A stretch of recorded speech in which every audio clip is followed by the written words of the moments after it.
with flats. I could only dance with heels. So would that matter, like the kind of heels the girls wear? It's because you're used to heels. And maybe these people suggesting you to wear 1/2 inch of heel is used to wearing that kind of heel. So it's just a matter of being used to it. Used to it. So yes. Yeah, because girls wear heels and guys, well, they don't really wear heels. Yes. Well, some maybe do, but not the way girls wear them. Yes. So it doesn't matter. It doesn't matter. But ideally, you wear flat. That's how our body is created. Naturally. You know what? I tend to think that walking in really flat shoes is more tiring for me. Oh yeah. Maybe you're not used to walking flat. Yeah, we have it's easier to wear an inch. Yes, than an inch or an inch and a half. Like really flat. Yes, because you feel the hardness of the ground. Yes. Yes. Whereas if you have a heel, yes. then you feel the heel, the cushion of the heel. Just like what I've said. Because we're used to that. You're used to that. Yes. I even read that there's a proper way to wear high heels that won't make your feet ache as much as it should. Buy the expensive high heels. Like, no. It should be like ball. Ball, yeah. Ball toes. Ball toes. Because right? other people just yeah. walk flatly or toes first. Yeah, so yes. ball toe, ball toe. There's it's like you're gliding. There's a reason why people do that. It's like if you're walking, start from the heel, just slowly back, walking slowly back, you can do that. But if you're running fast, you want to be aerodynamic. You want less friction from the. Okay. So when you run, you can run faster if you're a little on your toes. Yes, exactly. Oh, I didn't know that. Exactly. Oh, yes. We never used to win. Oh, well. So, yeah, I remember in any sport, they're on your toes. Yeah. Because if you have to still get on your toes, if you're 1 second of wasted time. Yes. Wasted time Yes. and creates friction. It acts like a brake. Come on, when you play badminton, we're on our toes. Yes. Yeah. But and also when I was playing volleyball, and Senator Francis Pangilinan was our coach, he always used to say, like, be on your toes, and then move, galaw. It's easier to move with your toes. Yeah. Yes, it's faster. Wait. But does it matter if your toes are long or short? No, it doesn't. I have long toes. I would ask Sandra when we come back if it's harder for people that are flat-footed to run as opposed to those that have like the natural curve. So for those flat-footed people out there, stick around. We'll be right back. Aquino here with us is going to share a lot of health tips that are new and maybe less tiring. Less tiring. Yes. Less Okay. tiring. I want to know.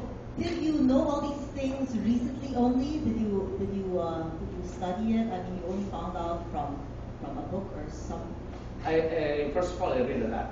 I do a lot of research. Yes. And then from time to time, when there's an available workshop or seminar, I tell that it's food for the brain. So I want to talk about this new thing that Cutie was telling us about. Because there were so many things that, conscious spoken word. Ask him first about the running because you're a little flat-footed. Well, I didn't want to tell everybody, but yeah, I'm a little flat-footed. Okay. Yeah. So is that gonna make me lose in a contest? Like, No, like a marathon? it's not a hindrance. Whenever physical,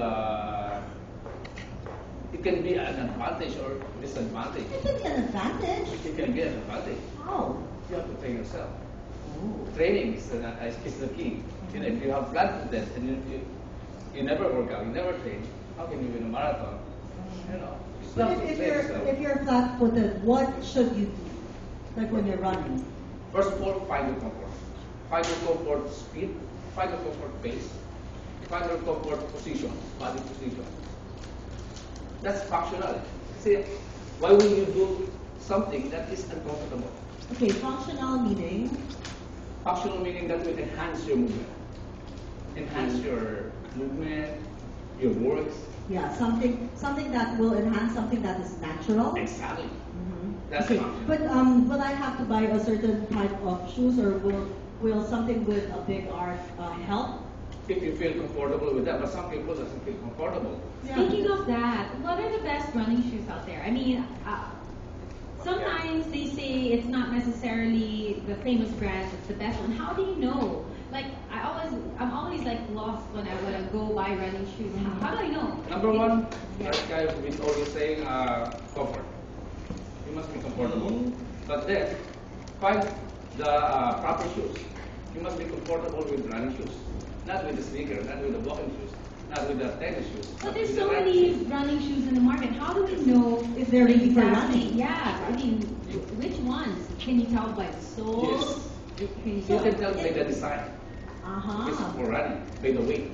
So This it one has is to be lighter. light. It's Right. lighter. Okay, and then the design, like sometimes the heels are higher and then they have extensions behind. Yes. That's not for running. For running has to be the one that's curved. Some they have a little extension. Some they are fully curved. Some are just But which is better? How do you know which is better? Yeah, how do you know from the design? fitted. First of all, you have to fit it.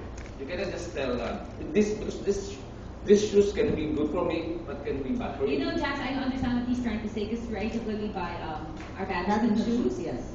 Before we used to get just Yeah. whatever and then Whatever- people whatever would say cute and comfortable. Yeah, this is better. And Yeah. you're like, but the Why? colors are so ugly. Yeah, Right? yeah. And then we like this because of the color, Yes. of course, the comfort and the price. But you know what? So I found out I bought myself a pair because they said it's good for badminton, but it's so uncomfortable. Okay, then it's not good. Yeah, so you now always I'm have to finding be- out that it's not good. Yes. I always go back to our nicely polished. Yes, and go back to the basics, whatever is comfortable. That's correct. But wearing sneakers with a little heel, like sometimes they're like 1 inch Yes. under, is that good or bad?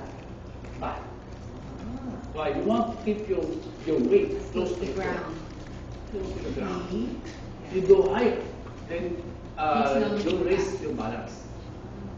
Oh, okay. Raise your balance. So the volleyball shoes that I used to use are the ones that are really flat. Mhm. So that's also good for badminton. You can use that for badminton because the movement of volleyball and badminton is almost the same. Lateral, forward, You can't be backward. really too tall when we play. No, you badminton. can't. So, but let's go back to Jackie's question earlier. So before I thought that crunches were good, and we used to even do like a million crunches. But I found out that there are certain exercises that you shouldn't be doing because, like crunches, for example, are bad because instead of working out your abs, it's hurting your spine. Yes. So tell us about the How do you exercises find out out there, when? and what are the exercises that we shouldn't be doing anymore because they're passive. First, let's start with that obsolete exercises. Yes. Those obsolete exercises are the lat pull down. All exercises pulling behind the neck is obsolete. Really? But that was quite easy. I just did that last week. Oh, I like that. These are Why? those people who does that they learn it from traditional training. Who never updated their skill. But what reason? Is there something that's a strain, a part of our Yes. body? Yes. The number one reason is it's not functional for us. It's not normal for us to bring things behind, especially heavy things. If you're pulling heavy load behind your neck, you're straining your shoulder, your rotator I cuff. see, I see. So you keep using the term functional. So meaning the new exercises that you have discovered are functional, meaning they are closer to the natural movement of our body. They are functional, they are very useful to our natural movements, and they are time efficient. Because you do not need to do separate exercises, one exercise and another exercise just to get the benefit of these two. You Which is what- You Yeah. can just do one with both benefits. Okay, so aside from that, pulling that thing in the back, okay, what else? What's the next? Crunches. Oh, thank God. Goodbye, Francis. It's useless. Oh, thank It's you. useless. Okay, because we even used to do, crunches baliktad. Wait, because first of all, why do you want to do crunches? You want to flat stomach. Yeah. How many times do you do crunches to get a flat stomach? How many do you need? 100? You cannot tell It's not because it's effective? not going to work. Oh, maybe. So It's what? going to work. When you Yeah. you kind of Why, so it doesn't work.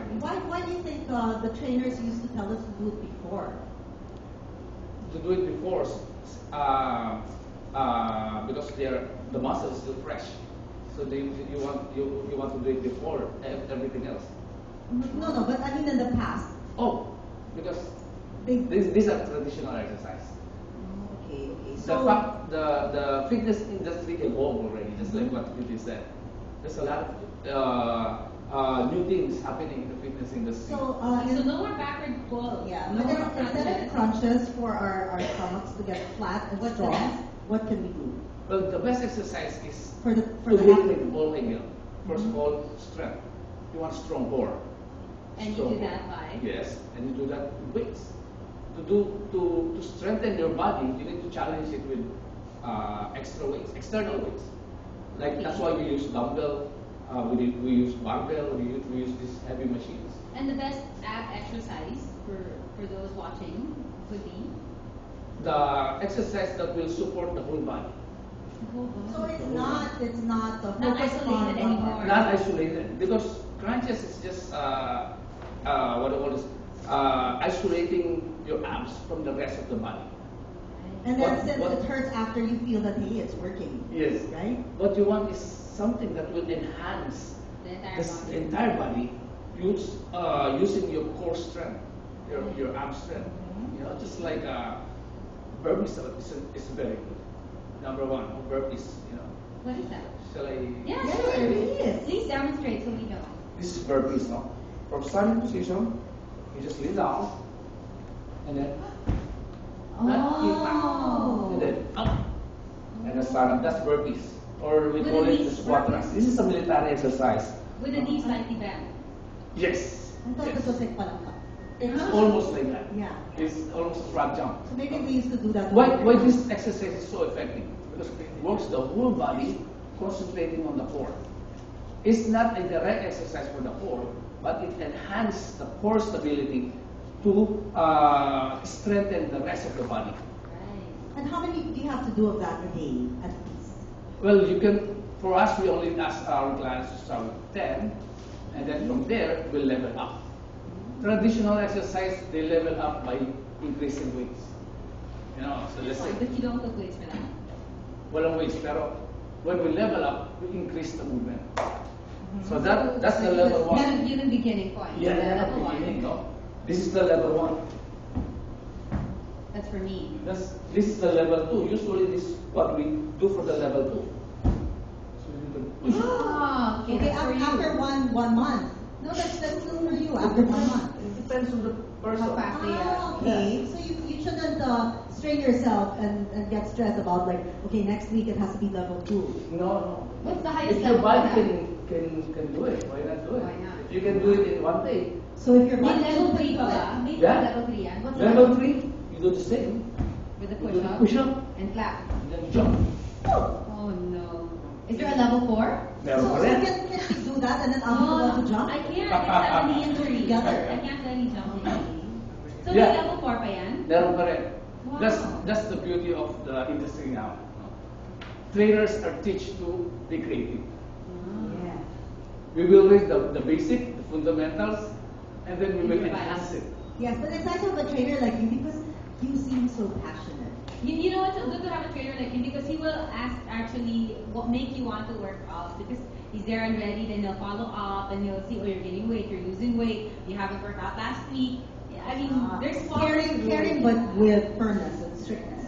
Yeah. That's part of the being passionate with your work. Not only the exercise, but also with your client. You know, if you're passionate with your work, you care for your client because without the client, we're nothing. Yes. So first of all, we have to enhance our relationship with our client. That's good to know. We know when they're gaining weight, when they're losing weight. Why are you back? Oh, because you're going for a time. He's talking about me. So what if your clients gain weight? How do you tell your client? He just tells me, you're gaining weight. Just like that. No, that's what we call the trainer's eye. The trainer's eye, we know what's going on with your body. Yeah, If you're slouching, lumalaki ka dito, if your lumalaki ka shoulder is dito. leaning on one side, if you're developing scoliosis, something like that. Yes. That's trainer's eye. So there's a lot of psychology happening. Yes. Yeah, and I'm so predictable when he's easy. Ba't ka na dito? Magbabarami ka na naman, no? And it's always true. And it's, yeah, well, yeah, not Almost. almost. We're going to be talking a little more about the exercises that you think you need, but you don't need anymore. It's time to chuck it out of the window when we come back right here on She Said.